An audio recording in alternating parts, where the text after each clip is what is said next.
Utah set to carry out its first execution in over a decade. Taberon Honie set to be executed for stabbing his ex-girlfriend's mother to death in 1998. Scheduled to be executed in just a couple of weeks from now, asking for mercy from the parole board. 26 years ago, I was robbed a grandmother, and he robbed me of himself. And for a long time, I've been angry about it, and I'm an addict. I'm in recovery. A brutal crime, a family shattered, and a man's life hanging in the balance for over 25 years. This is the story of Taberon Honie, a death row inmate whose final days reignited a debate about justice, mercy, and redemption. In Utah's first execution in over a decade, the nation watched as a life was taken again. In 1998, Taberon Honie committed a crime so violent it sent shockwaves through Utah. He broke into the home of Claudia Ben, his ex-girlfriend's mother, and brutally murdered her, slitting her throat, sexually mutilating her body, all while her grandchildren were inside the home.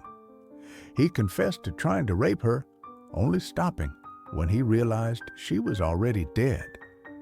The crime lasted minutes, but its impact still echoes through decades. In a swift 2-day trial, the jury took just 4 hours to convict Honie of aggravated murder.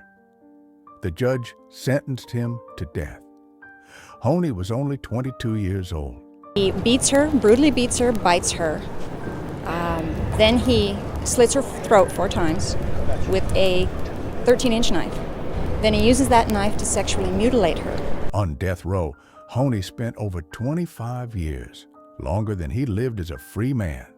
He worked as a plumber in prison, a rare privilege, and was known to check in on others. But his behavior shifted as the execution drew near. Drug infractions, fights, emotional unraveling. In his commutation hearing, Honie pled not for freedom, but for the chance to continue existing. His daughter, torn between grief and love, asked for mercy. So did his mother, but others, victims' family, demanded closure. Always asking people how they're doing. You okay? And nobody else did that. But shortly after Killian left, Honie tested positive for drugs and got in a fight with an inmate. As the clock ticked toward midnight, final preparations began. Utah's first execution in 14 years was imminent. Honie spent his last hours with family, sharing memories, telling jokes, and saying goodbye. At 8:40 p.m., he said his final words to his daughter. By 11:30, he was alone, preparing for the end. At 12:01 a.m., Honie was strapped to a table. His final meal? Cheeseburger, fries, and a milkshake, what he used to share with family on visits. His last words were for them. To all my brothers and sisters here, continue to change. I love you all. Take care. He turned to the warden. Thank you for taking care of my family. To his mother, I love you. A second dose of lethal injection was administered. At 12:25 a.m., he was pronounced dead. The victim's family said it was time to close the book. He simply stated, "Thank you for taking care of my family." And then he raised up his head and looked over to where his family was viewing and just said, "I love you." Outside the prison, voices clashed. Protesters, clergy, and activists gathered in the free speech zone, condemning the death penalty. This is not justice, one said. Another family has lost a loved one tonight. Others, like a man from Wisconsin, believed justice was served. What he did was egregious. He shouldn't be here. National attention reignited calls to abolish capital punishment. But for now, Utah's stance stands, leaving a nation still divided. Taberon Honie was pronounced dead at 12:25 this morning, closing the book on a gruesome crime that happened more than 25 years ago. Inside the witness chamber, journalists sat in silence. No phones, just pencils and paper. They described the moment. Honie's chest rose and fell, then stopped. A foot twitched, then stilled. It was like watching someone fall asleep and never wake up. Some had witnessed firing squad executions before. This, they said, was more peaceful, but not easier. "It's hard to watch someone die," said one, "but we're here to be watchdogs for the public." For me, it was, I said this going in, my hope was that I would watch someone fall asleep and just not wake up. In the end, justice and mercy are two sides of the same coin. Taberon Honie's story forces us to ask, can a person change? Should a life be taken for another? The crime was horrifying, the punishment irreversible, and yet, in the final words of a condemned man, "If this needs to be done for them to heal, let's do this." We're reminded that even in death, some still seek redemption. A brutal murder in the heart of a Florida forest shocked a nation, and decades later, its consequences echo into the present. Loran Cole's name is forever tied to one of Florida's most harrowing crimes. As the execution clock ticks down, we look back at a story of violence, survival, and justice long delayed.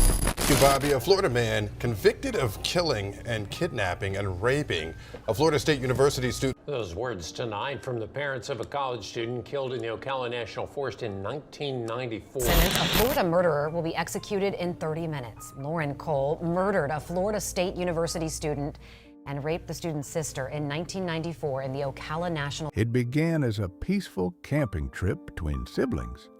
John Edwards, 18, and his sister Pam, 21, were reconnecting in the quiet of Ocala National Forest in February 1994. Then came the knock on their tent. Two drifters, Loran Cole and William Paul. What started as a casual encounter turned into a nightmare. Cole and Paul brutally attacked John, beating him to death with a stick and slashing his throat. Pam was kidnapped, raped repeatedly, and tied to a tree overnight. She miraculously escaped, but John never came home. With Pam in handcuffs, Cole helped Paul restrain John. Cole then went back to where John lay injured and slit his throat. For nearly 30 years, Loran Cole sat on Florida's death row. His legal team filed over a dozen appeals, citing horrific abuse at the infamous Dozier School for Boys and his Parkinson's diagnosis. In one final push, Cole petitioned the U.S. Supreme Court, arguing lethal injection would cause him needless suffering. The court said no. Time was out. With all legal avenues closed, the date was set. August 29, 2024. Florida Governor Ron DeSantis signed Cole's death warrant. Anti-death penalty activists gathered. Victims' families braced. It was time.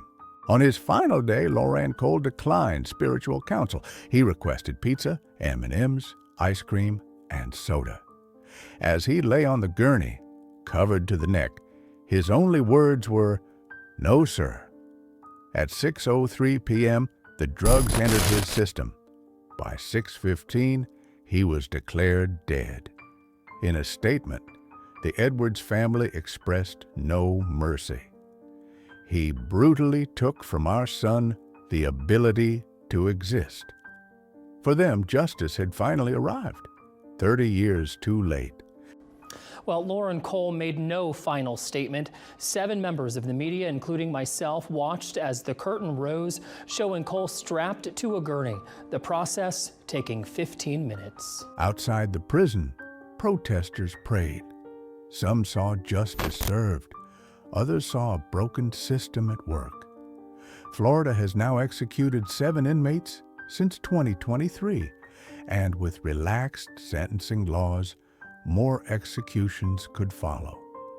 The death penalty debate rages on. Some in Pinellas County protested that decision, but 10 Tampa Bay's Miguel Octavio explains why they believe more executions will be happening in Florida. Inside the chamber, the silence was haunting. 7 members of the media, including TV20's Robert Bradfield, watched the curtain rise. Cole lay breathing heavily under a white sheet. His body shook, then went still. It took 15 minutes. 7 members of the media, including myself, watched as the curtain rose, showing Cole strapped to a gurney, the process taking 15 minutes. Loran Cole's execution closes a chapter nearly 3 decades long. But for the Edwards family, the pain remains. His story forces us to ask, what does justice truly look like? And who gets to decide when it's finally served? In Houston, a routine jog turned into a decades-long fight for justice. One mother lost her life, a family was shattered, and a killer spent nearly 30 years on death row. Arthur Lee Burton, convicted of the 1997 murder of Nancy Adelman, a mother of 3, faced execution after a lengthy legal battle. The horrific nature of the crime and its drawn-out aftermath shocked the community and the Natio. The U.S. Supreme Court is denying a stay for a Texas death row inmate set to be executed tonight. It's for a murder that happened in Houston back in 1997. A Texas death row inmate is set to be executed for a murder that happened in Houston back in 1997. Arthur Burton has twice been sentenced to death for the 1997 murder of Nancy Adelman. A peaceful evening jog turned fatal in the blink of an eye. Nancy Adelman didn't know that Arthur Lee Burton had been watching. Her final moments were filled with terror and unexpected grace. On July 19, 1997, Nancy went jogging along White Oak Bayou. She was rehearsing lines for her one-woman church play. Burton, riding his bicycle, spotted her, attacked from behind, and dragged her into the woods. Though he claimed to be too nervous to complete the rape, he beat and strangled her with her own shoelaces. In her final words, Nancy forgave him, asking if he knew God. And drags her into the woods and proceeds to choke her out till the time she becomes unconscious. Decades passed. Time didn't erase the crime, only deepened the questions. Burton's legal team argued he was intellectually disabled. Would it be enough to spare his life? Burton spent over 27 years on death row. He filed appeal after appeal. In 2001, he even received a new punishment trial due to ineffective counsel. But in the end, the courts ruled he was competent, and the Supreme Court rejected his final attempt to delay execution. Burton did file a last-minute appeal claiming he had an intellectual disability. The Supreme Court rejected that appeal. The clock was ticking. In just hours, the state of Texas would put an end to a case that had haunted so many. With less than 2 hours to live, Arthur Lee Burton remained on death watch in Huntsville. The final legal avenues had closed. Wednesday evening in Huntsville, justice, according to Texas, was served, but the pain of loss and the weight of justice could still be felt in the room. At 6:23 p.m., Burton was injected. At 6:48 p.m., he was pronounced dead. Nancy's family, her husband, son, and brother, were there, silently witnessing the moment. Burton apologized but never admitted guilt. Prosecutors and officials stood alongside the family, affirming the justice served after nearly 3 decades.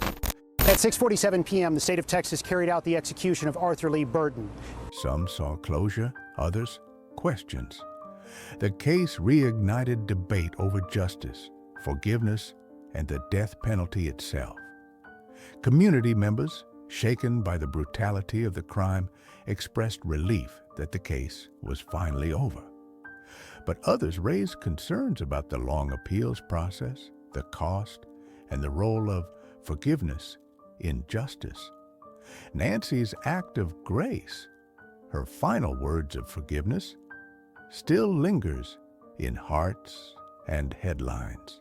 In the case that left many women around Houston concerned about walking outside alone. What is it like to watch a life end legally?